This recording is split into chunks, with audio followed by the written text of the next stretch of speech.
बोलो क्लियर हुआ second case? Okay, अब हम थर्ड केस की बात करते, बाद में सारा रिकॉलिंग करा दूंगा, खाली ध्यान रख। अब मैं डिराइव नहीं करूंगा, जस्ट समझ लेना सब कुछ, राइट? अब क्या होगा, अब जो थोड़ा डिफरेंट है, जब स्मॉलर ऑब्जेक्ट हेवियर ऑब्जेक्ट के साथ टकराता है, तो आपको पता है कि इस ऑब्जेक्ट के ऊपर तो कुछ होने वाला नहीं है, हाँ कि ना? अब क्या होगा, ये ऑब्जेक्ट बहुत हेवी था, उसकी वेलोसिटी पहले थी उतनी रहेगी, लेकिन जो पहले की वेलोसिटी u1 थी वही इतनी, फाइनल वेलोसिटी भी उतनी रहेगी, लेकिन नेगेटिव डायरेक्शन में जाएगा। समझ में आओ? लाइक एग्जांपल फॉर, आप जोर से साइकिल लेके जा रहे हो, या ये लाइक एग्जांपल साइकिल नहीं, चलो आपके पास एक फुटबॉल है, उस फुटबॉल से आपने बड़े से ट्रक के ऊपर मारा, तो ये आपका फुटबॉल, ये ट्रक है, तो कॉमन लॉजिक है आपके फुटबॉल से ये ट्रक तो हिलने वाला नहीं है, उसकी वेलोसिटी, लेकिन वो फुटबॉल के ऊपर रिबाउंड फोर्स, क्योंकि यदि ये हिलने नहीं वाला है तो उसकी वेलोसिटी कहाँ तो जाएगी, क्योंकि according to momentum conservation, final momentum before momentum same होना चाहिए। यदि वो हिलेगा नहीं और ये ऑब्जेक्ट यदि हिल नहीं सकता, मीन्स व्हाट, कहीं तो वेलोसिटी खर्च होनी ही चाहिए, तो कहाँ हो जाएगी, उसके रिबाउंड में चली जाएगी, यानी कि वो नियर अबाउट, ये इक्विवेलेंट इसलिए लिखा, थोड़ा सा चेंज हो सकता है शायद, ओके, ज्यादा मास का डिफरेंट ना हो तो। बोलो क्लियर हुआ ये? फरी एक और समझाओ सर। देखो क्या हुआ, ये आपका फुटबॉल है, जोर से आपने फुटबॉल जा रहा मारा, तो उस ट्रक के ऊपर टकराया। पहले आपको फुटबॉल की स्पीड u1 थी, ट्रक स्टेडी था। अब क्या होगा, ट्रक के ऊपर टकराने के बाद वो velocity rebound, final velocity v2 तो 0 ही होगी, लेकिन इस ट्रक की या फुटबॉल की वेलोसिटी रिबाउंड आ जाएगी। मैं आपको जस्ट समझा रहा हूँ ऐसा क्यों हो रहा है, वैसे डेरिवेशन इतना इंपॉर्टेंट नहीं है, फिर भी आपको मैं बता रहा हूँ ऐसा क्यों हुआ। फॉर्मूला एक मिनट लिख लेता हूँ मैं, कोई भी एक फॉर्मूला बता देता हूँ, v1 का समझ लो। बोलो चलो, v1 का फॉर्मूला याद हो तो बताओ। m1 minus m2 upon m1 plus m2 u1 2m1 m2 ના વચ્ચે શું હતું? 2m2 u2 बेटा। हाँ, અને નીચે m1 प्लस m2। अब देखो मैं यहाँ किसका मास बढ़ा लू, m1, तो m2 much greater than m1 हो, तो ट्रक और मास में किसका मैं निगलेक्ट कर सकता हूँ बच्चों? फुटबॉल में फुटबॉल का मास मैं निगलेक्ट कर सकता हूँ, हाँ कि ना? हाँ।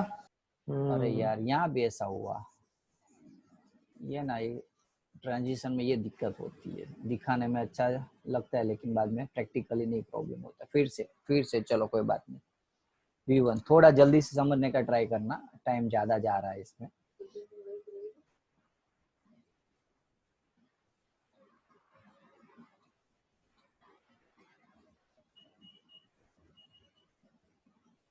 अब देखो चलो, अब हम कोई चीज, जैसे आपको पता है m2 much much much greater than m1 है, दूसरी चीज u2 0 है, u2 0 है, हाँ कि ना? और v2 0 है। ओके चलो, ये डेटा इसके अंदर डालने का ट्राई करो। u2 0 ये तो गया काम से, u था, u1 था इसलिए, u2 था इसलिए। अब यहाँ मैं m2 रखूंगा और m1 को निगलेक्ट कर दूंगा।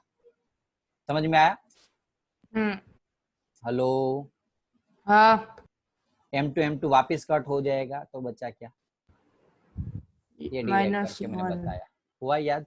पता चला v1 is equal to minus u1। देखो यहाँ रिबाउंस हुआ, मोमेंटम कंजर्वेशन का। तो यानी कि ये फॉर्मूला आप बहुत सारी जगह पे यूज कर सकते। दो ऑब्जेक्ट है, दो ऑब्जेक्ट के ऊपर कोलिजन हुआ, एक ऑब्जेक्ट का मास इतना था, दूसरे का इतना है, पहले की वेलोसिटी इतनी थी, दूसरे ऑब्जेक्ट की वेलोसिटी इतनी है। अब दो कोलिजन के बाद दोनों ऑब्जेक्ट कितने कितने वेलोसिटी से घूमेगा, वो भी आप इस फॉर्मूला से डिराइव कर सकते हो। Got it? हाँ। ये कॉन्सेप्ट है, वैसे आपको मैं नेक्स्ट लेक्चर में भी बताऊंगा, लेकिन फिर भी समझ लो कोएफिशिएंट ऑफ रेस्टिट्यूशन। रेस्टिट्यूशन यानी कि जो दो बॉडी के बीच का यानी कि क्या बोल सकते हैं हम, अप्रोचिंग वेलोसिटी है और सेपरेशन वेलोसिटी, उसका रेशियो, इसको हम क्या बोलेंगे? Coefficient of restitution. क्या बोलेंगे उसको हम? Coefficient of restitution. कहाँ काम आएगा? तो इससे हमें पता चलेगा कि कोलिजन कितना है। यदि समझ लो, आपको पता है, अभी अभी मैंने आगे भी समझाया था, यदि कोलिजन इलास्टिक था तो क्या होता था बच्चों, u1 u2 is equal to v1 v2 minus v1 equal आता था, हाँ कि ना? यदि इलास्टिक हाँ। फर्स्ट हाँ। केस के अंदर सीखा था हमने, तो मैं यदि दोनों वैल्यू सेम है तो दोनों का रेशियो कट हो जाएगा और आंसर 1 मिलेगा, हाँ कि ना? तो इससे क्या पता चला कि ऑब्जेक्ट इलास्टिक कोलिजन कर रहा है कि इनइलास्टिक कर रहा है, ये सब कुछ पता चलेगा, उसकी वैल्यू से हम वो डिफाइन कर सकते हैं। काफी बार एमसीक्यू में ये आ सकता है, इसलिए मैं आपको यहाँ बता रहा हूँ, टेक्स्ट बुक में नहीं है। क्या हो सकता है, तो यदि वैल्यू 1 आ रही है तो परफेक्ट इलास्टिक कोलिजन, यदि वैल्यू 0 आ रही है तो परफेक्टली इन इलास्टिक कोलिजन। कोई बता सकता है ऐसा क्यों हुआ 0? इन इलास्टिक कोलिजन में क्या था, इन इलास्टिक कोलिजन में बच्चों v1 और v2 सेम हो जाती थी, दोनों एक दूसरे के साथ टकराने के बाद इन इलास्टिक में वो दोनों एक साथ चिपक के दौड़ने लगते थे, v1 v2 सेम हो जाते। ई का फॉर्मूला क्या था, ई का v2 माइनस v1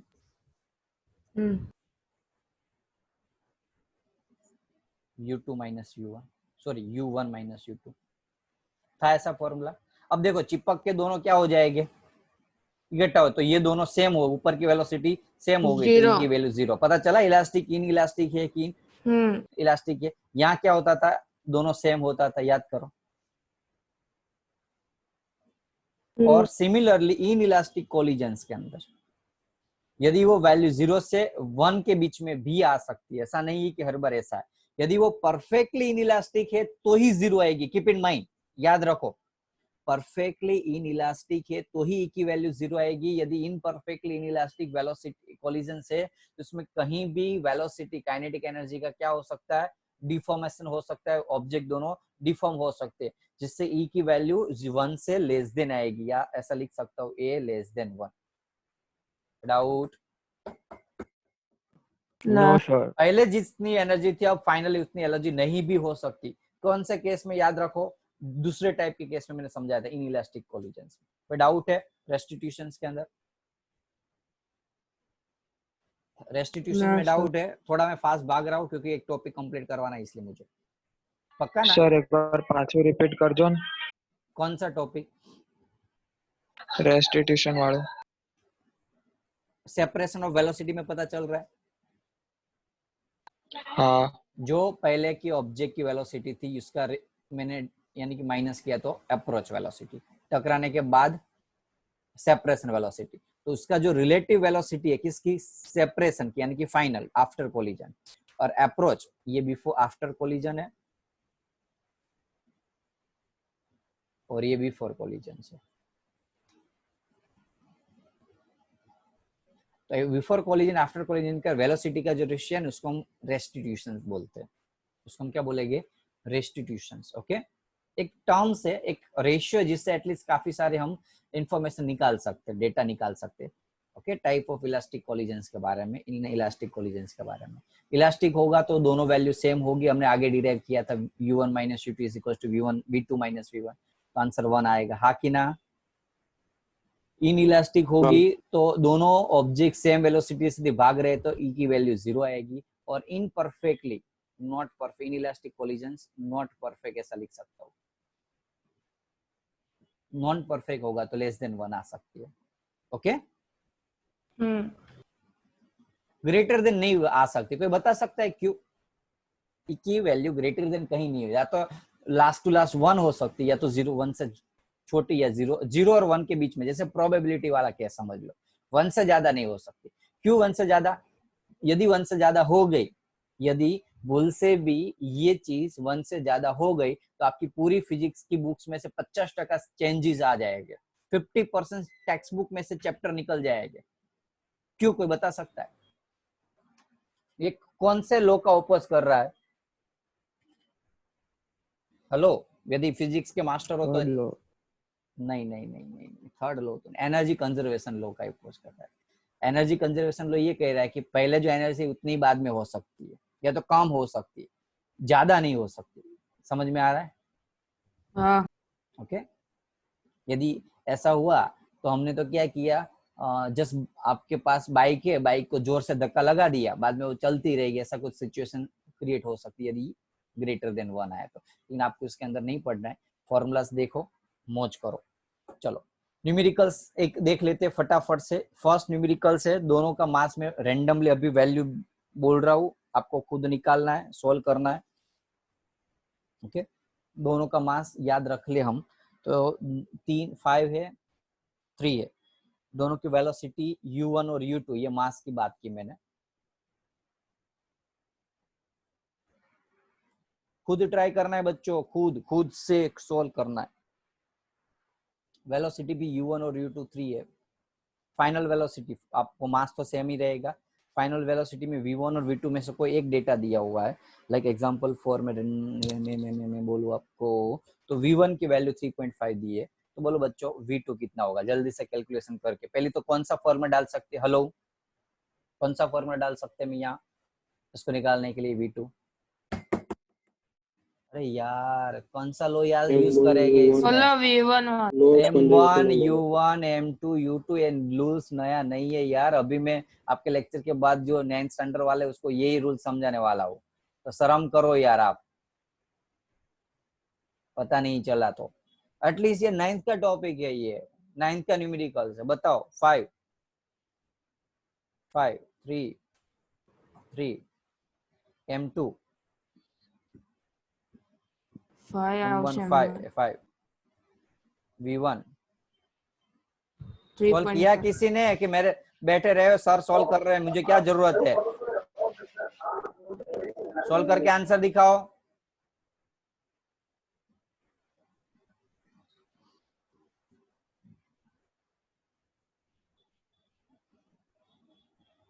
कितना आया बच्चों? अरे यार जल्दी से बोलो आंसर, मैं ही बोल देता हूँ 5.5 आएगा। इतनी देरी यार, एक शाम में खुद करने को बोला था, एक मिनट का काम था खाली। बोलो समझ में आया हाँ कि ना? हाँ मूड भगा दे तो यार हम समझाने का। दूसरा सम है, यही सम है, 5 किलोग्राम 3 किलोग्राम, वेलोसिटी भी 5 है 3 है, कोलिजन्स हो रहा है, बिफोर कोलिजन्स की डेटा है, आफ्टर कोलिजन सिचुएशन चेंज हो जाती है। अब आप बोलेगे सर v1 और v2, यहाँ मुझे v1 और v2 find there velocity after collisions, elastic collisions हो रहा है, दे दिया है यहाँ, v1 v2 फाइंड करने को पूछा, बताओ चलो क्या करोगे? मुझे ना तो v1 दिया है ना तो v2 दिया है, आगे के सम में v1 दिया था इसलिए v2 निकल गया, इसके अंदर क्या करोगे? आपने सर वाला फॉर्मूला दिया है, वो भी याद नहीं है, वो भी याद नहीं है, वो याद नहीं है। न्यूमेरिकल सब करने बैठो, यदि याद नहीं है तो क्या करोगे? भूल गए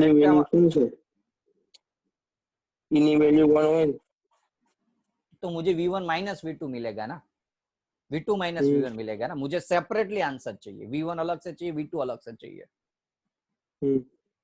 लगाओ लॉजिक, यदि लगा सकते हो तो ही फिजिक्स के अंदर नीट जी और बाकी की बुक्स के सम सॉल्व करना, अदरवाइज नहीं करना। 3 बोलो v1 = 3। नहीं पहले बताओ, मुझे आंसर नहीं बताना है, मुझे क्या करोगे वो बताओ। देखो एक चीज मैं आपको अवेयर कर रहा हूँ, तो ही बाहर के न्यूमेरिकल सॉल्व करना, यदि ऐसे लॉजिक लगा सकते हो, अदरवाइज बस छोड़ देना। हाँ ब्रिजेश बोल। तो फॉर्मूला है पता v1 નો પેલો ई फॉर्मूला નાખો। यस v1, ये ई नहीं डालना है मुझे, एक फॉर्मूला था, कौन सा बच्चों? v1 = m1 - m2 m1 v1, लेकिन देखो प्रॉब्लम क्या है पता है आपको, कि मैं यदि m1 v1 का फॉर्मूला डाल भी देता हूँ यहाँ,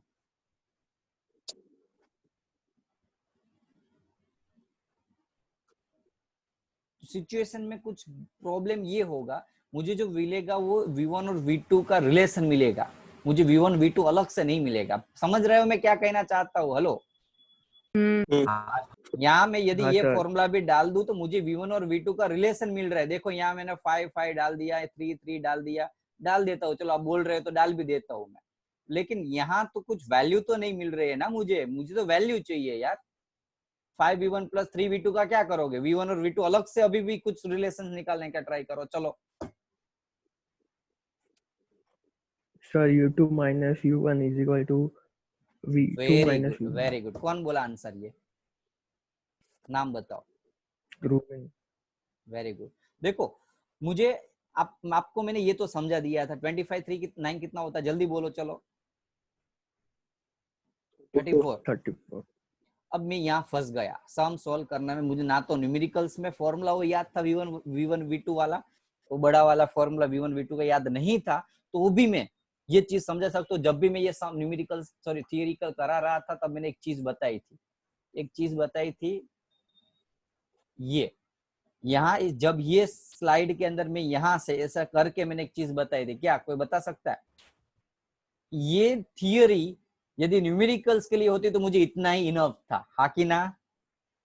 तो मैं क्या करूंगा, यहाँ कुछ रिलेशन है जो मैं कुछ निकाल सकता हूँ, और वो था यहाँ काइनेटिक एनर्जी। ओके, चाहो तो ये सम ऐसे कर सकते हो। कैसे? एक मिनट, काइनेटिक की भी जरूरत नहीं पड़ेगी, मैं आपको उससे अलावा अलग से मेथड से करा देता हूँ। कौन सी ई का फॉर्मूला डिराइव किया था? फर्स्ट इक्वेशन में क्या याद करवाया था मैंने? u1 माइनस u2, अभी मैंने दिखाया ना formula, u1 minus u2 is equal to v2 minus v1, हाँ कि ना? u1 आपको दिया है 5, u2 है 3, तो v2 माइनस v1 5 माइनस 3, तो v2 माइनस v1 यदि 2 हो रहा है तो अब मैं नहीं निकाल सकता हूँ यार, मैथ्स का यूज करो, आंसर निकालो। चाहो तो इसमें u2 को मेन बना लो, v2 को मेन बना लो, तो 2 प्लस v1 सब्स्टिट्यूशंस करो, एलिमिनेशंस करो, क्रॉस मल्टीप्लाई करो, कुछ भी करो। अब समझ में आया? ऐसा ही होता था मेरे साथ, मैं फॉर्मूला भूल ही जाता था ये v1 v2 वाला बड़ा वाला।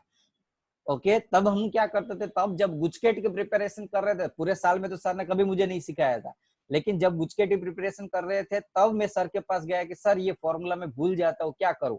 तब मुझे सर ने ये ट्रिक सिखाई थी। आ गया आपका आंसर? देख लो, समझ में आया हाँ कि ना? हाँ sir. 5v1 6 plus 3v1, 5v1 3v1 कितना हो जाएगा? 5v1 3v1 5 3 8v1 is equal to 34 minus 6, 8v1 is equals to 28 ही होगा ना? v1 is equals to 28 divide by 8 करो, चलो 3.75 कितना आ रहा है? 3.75 3.75। समझ में आ गया? बाकी v2 निकाल सकते हो ना अब तो। Okay, got it? समझ रहे हो कि मैं चाहूँ तो आपको डायरेक्टली ऐसा समझा सकता था कि v1 और v2 का फॉर्मूला डाल दो और आंसर निकाल दो, आ भी जाता। लेकिन प्रॉब्लम क्या होता है, जब इन केस आपके पास ये बैकअप प्लान है, हमारा बैकअप प्लान इसलिए कि इन केस ऐसा फॉर्मूला भूल भी जाओ तो कहीं कुछ डेरिवेशंस के अंदर बीच में तो कुछ रिलेशन मिल ही जाएगा, तो ऐसे न्यूमेरिकल्स को सॉल्व कर सकते हो। मीन्स व्हाट, इससे ये पता चला कि जब आप फॉर्मूला के ऊपर डिपेंडेंट रहोगे तो इट कंपलसरी आपको फॉर्मूला याद होना ही चाहिए at the time of writing. लेकिन जब जी नीट की या गुजसेट की एग्जाम देने जाओगे तब बोर्ड का आप 50% फॉर्मूला भूल गए होगे, तब आपको क्या करना है, ऐसा कॉन्सेप्ट लगा कि कहीं से भी ये न्यूमेरिकल्स को आपको सोल्व करने होते हैं, और ये ऐसे यदि कर सकते हो ना तो ही फिजिक्स में मार्क्स ला सकते हो। एक फॉर्मूला के ऊपर डिपेंड रहे यदि आप, तो कभी भी नहीं ला सकते। काफी सारे स्टूडेंट मुझे जो डाउट भेज रहे होते हैं तो उसको मैं सोल्व करके देता हूँ, वो चाहे तो ऑनलाइन भी देख सकते हो, पता भी चलता, लेकिन क्यों मेरे ऊपर डिपेंड रहते हैं, क्यों मेरे आंसर सॉल्यूशंस का इजीली अप्रोच करते, जस्ट बिकॉज मैं उसको, मुझे पता है कि वो मेथड उसको नहीं समझ में आएगी, इसलिए मेरे पास डाउट आया हुआ है। तो मैं आपको कुछ भी ना कुछ करके तोड़ मरोड़ के कुछ ऐसे इक्वेशंस निकाल के इक्वेशंस को सॉल्व करके आंसर निकाल के देता हूँ। समझ में आ रहा है कि नहीं? तो ऐसा करो, वो अप्रोच आपके अंदर आना चाहिए। जब ये फील आने लगा, जब फिजिक्स के अंदर ऐसे सम आप खुद अलग मेथड से सोल्व करने लगोगे ना, तब फिजिक्स आपका दाहिने हाथ का खेल हो जाएगा। अभी मुझे पता है टफ है क्योंकि आप डिपेंड रहते हो फॉर्मूला के ऊपर, कॉन्सेप्ट के ऊपर। मैं कभी भी मेरी जिंदगी में मुझे फॉर्मूला याद रखता ही नहीं, भले मैं टीचर हूँ। आप मुझे बीच में भी पूछोगे तो मुझे फॉर्मूला याद नहीं होगा, लेकिन हाँ उस फॉर्मूला का डेरिवेशन में करा सकता हूँ। आपको समझ में आ रहा है कि नहीं? ये चीज हाँ। ध्यान रखना, फिजिक्स में गारंटेड मार्क्स आएंगे, क्योंकि मुझे पता है कि आज अभी मुझे फोन आया एक ऐसे ब्रिलियंट स्टूडेंट्स का जो जनरली 10th के अंदर उम्र एरिया के अंदर फर्स्ट थी, ओके, और अभी मुझे बोल रही है कि सर मुझे फिजिक्स के अंदर, मेरा हमारे पास नहीं ट्यूशन थे, 10th में भी हमारे पास नहीं थी, बाहर थी, क्योंकि मैं उस स्टूडेंट्स को जानता था, क्योंकि पूरे एरिया में टॉप होते तो जनरली हम जानते होते कि अलग अलग कोचिंग से वो बिलोंग्स कर रहे होते। तो अब मुझे फोन आया तब मुझे बोल रहे हैं कि सर मुझे फिजिक्स में बहुत दिक्कत हो रही है, इसे डेरिवेशंस में दिक्कत हो रही है, कुछ समझ में नहीं आ रहा है, कंफ्यूज हो जाती हूँ। तो देखो इतने ब्रिलियंट स्टूडेंट्स को भी दिक्कत हो रही है, वो अभी मुझे बोल रहे हैं कि सर 2 महीने में कुछ भी करके मुझे फिजिक्स कवर करा, उसके पेरेंट्स मुझे पूरे साल की फीस 2 महीने के लिए दे सकते हैं अभी। तो ऐसे स्टूडेंट्स को दिक्कत हो सकती है, आपको अभी समझ रहे हो कि नहीं? ओके, तो होगी, लेकिन ये चीज ये मैं आपको ये जड़ी बूटी दे रहा हूँ आपको फिजिक्स के लिए, ये गोल्डन टिप्स है, ऐसा करो तो फिजिक्स आएगा, अदरवाइज नहीं आएगा कभी। ओके चलो, आज का लेक्चर मैं यहाँ रख रहा हूँ, नेक्स्ट सेशन में हमारा डाउट बेटा मुझे 5 बजे ऑलरेडी एक लेक्चर है, तो मैं लेक्चर्स के खत्म करने के बाद तुझे मैसेज करूँ तब करा देता हूँ, है ना? સર પેપર દેવા આવવાનું છે? ચાલશે બેટા, ઘરે રાખજો ને, પેપર દેવું હોય તો દઈ જજો, પણ આઈ થિંક મારે 7 વાગે છે ને, હું મેસેજ કરી દે ચલો પેપર ની અંદર જે હશે. सारू चलो बाय. सर पीडीएफ भेजेंगे तो भी चलेगा? चलेगा चलेगा पीडीएफ. हाँ सर, वर्षा ओके.